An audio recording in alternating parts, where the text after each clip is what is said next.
Hello भाई, आज आप लोगों को जो बात बताने जा रहा हूँ वो आपको जल्दी कोई नहीं बताएगा। बिना किसी भूमिका के सीधे पॉइंट पर आता हूँ। किसी भी ऑब्जेक्ट के स्ट्रेंथ का पता लगाने का क्राइटेरिया क्या होता है? तो आपका आंसर होगा उस ऑब्जेक्ट के अंदर लगा हुआ मटेरियल जो उसे स्ट्रांग बनाता है। आप लोगों को एक एग्जांपल से समझाता हूँ। किसी भी मकान का पूरा लोड किस पर होता है? तो आपका आंसर होगा उसके पिलर्स पर, जिस पर कई कुंतल का छत टिका होता है। अगर पिलर कमजोर होगा तो छत टिक नहीं पाएगा। अब सवाल आता है कि पिलर को स्ट्रांग बनाने के लिए मेन चीज क्या है? तो भाई वो मेन चीज है सरिया। सरिया जितना स्ट्रांग होगा पिलर उतना ही मजबूत होगा। आप एग्जाम्पल में पुल को भी ले सकते हैं। उसके पिलर्स में सरिया का पूरा जाल बनाया जाता है ताकि पिलर स्ट्रांग बने और पुल कई दशकों तक टिका रहे। आप लोगों को लग रहा होगा कि भाई ये क्या बता रहा है। तो अब आते हैं ह्यूमन बॉडी पर और आपसे एक सवाल, आखिरी सवाल, ह्यूमन बॉडी में सरिया का काम कौन करता है? तो इसका कॉमन आंसर है, जिनको नहीं पता उनको बता दूं, हमारे बोन्स। तो बिना स्ट्रांग बोन्स के आप स्ट्रांग बॉडी कैसे इमेजिन कर सकते हो? हमारे बॉडी की फाउंडेशन हमारे बोन पर ही डिपेंड करती है। जितना स्ट्रांग बोन होगा उतनी ही स्ट्रांग बॉडी होगी। इस बात को आप लोग जान लो। हाँ, एक बात और, हमारे मसल्स का वॉल्यूम भी हमारे बोन्स की डेंसिटी पर डिपेंड करता है। हमारे मसल्स के निर्माण में बोन मैरो का बहुत बड़ा योगदान है। बोन मैरो से ब्लड बनता है और ब्लड न्यूट्रिशंस को हमारी मसल्स तक पहुंचाता है। तो एक बात जान लो, स्ट्रांग मसल्स या हम कह सकते हैं स्ट्रांग बॉडी के लिए स्ट्रांग बोन का होना बहुत ज़्यादा इंपॉर्टेंट है, मोस्ट इंपॉर्टेंट है।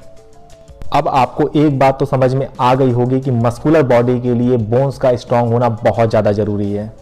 अब सवाल आता है कि बोन्स को स्ट्रांग कैसे बनाएं? तो भाई चिंता किस बात की, मैं हूं बताने के लिए। वो सारी चीज़ें जिनमें कैल्शियम होता है हमारी बोन्स के लिए बहुत ज़्यादा अच्छे माने जाते हैं। मैं आप लोगों को एक ड्राई फ्रूट के बारे में बताऊंगा, सिर्फ एक ड्राई फ्रूट के बारे में, जिसे आपको दूध के साथ लेना है। बस किसी और चीज़ की ज़रूरत नहीं पड़ेगी कैल्शियम को बढ़ाने के लिए। ये दोनों चीज़ें मोर देन सफिशिएंट है, एक ड्राई फ्रूट और दूसरा दूध। तो भाई वो चीज़ है अंजीर।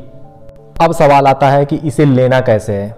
या तो आप इसे पीस करके पेस्ट बना लीजिए और एक पाव दूध में मिला करके पी जाइए, या तो आप इसे भिगो लीजिए और जब ये फूल जाए तो इसे चबा करके खा करके एक पाव दूध उसके बाद में पी लीजिए। अंजीर को कितनी क्वांटिटी मिले? तो 5 से 7 अंजीर आप ले सकते हैं। शाम को खाना खाने से 2 घंटा पहले या खाने के 1 घंटा बाद आप इसे ले सकते हैं।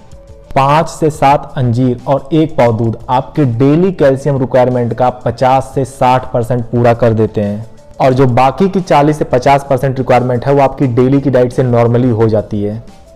इसके अलावा आप दिन भर में कम से कम 15 मिनट सनलाइट लिया करो, कभी भी कैल्शियम की कमी नहीं होगी। तो भाई अगर स्ट्रांग बॉडी चाहिए तो उसके लिए हमारे बोन्स का स्ट्रांग होना बहुत ज़्यादा ज़रूरी है। हमारा स्ट्रेंथ हमारी बॉडी पर ही डिपेंड करता है, इसीलिए अपने बोन्स को मजबूत बनाओ, कैल्शियम की चीज़ें ज़्यादा से ज़्यादा लो। और अगर वीडियो पसंद आया है तो इसे लाइक करो, अपने ज़्यादा से ज़्यादा दोस्तों को शेयर करो, और इसी तरह की वीडियोस के लिए अगर चैनल को सब्सक्राइब नहीं किए हो तो चैनल को सब्सक्राइब कर लो। वीडियो देखने के लिए धन्यवाद। नमस्कार, जय हिंद।